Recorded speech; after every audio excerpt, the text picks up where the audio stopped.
5 miles. 5 miles. That's all it is from Jerusalem to Bethlehem. The wise men had traveled a great distance, and as they did, they came from the east. They traveled a natural way. They followed the light. And like all lights, it moved from the east to the west. And they had traveled hundreds of miles, perhaps by foot, to finally get to Jerusalem and ask the question, where is the Christ child, the one born King of the Jews? They traveled all the way to Jerusalem, but 5 miles separated them from the great city of Jerusalem, where there were festivities and celebrations for Hanukkah, and the place that they would ultimately go to see the Christ child be born. I've had some moments in my life where 5 miles made a marvelous difference. As a runner, the difference of beginning the race and ending the race was 5 miles.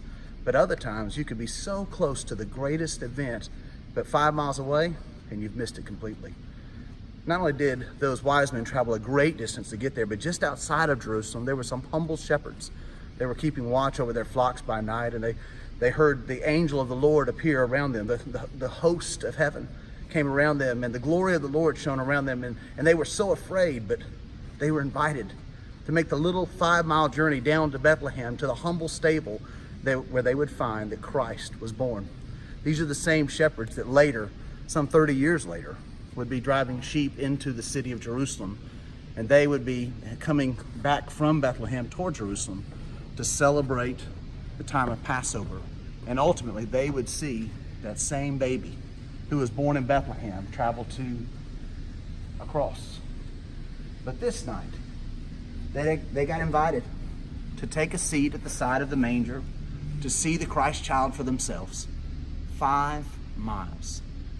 My prayer for you this Christmas is that you wouldn't let 5 miles keep you from experiencing the presence of Christ. That you would make that one last step, make that step to be present, wherever that means to be in the presence of Christ.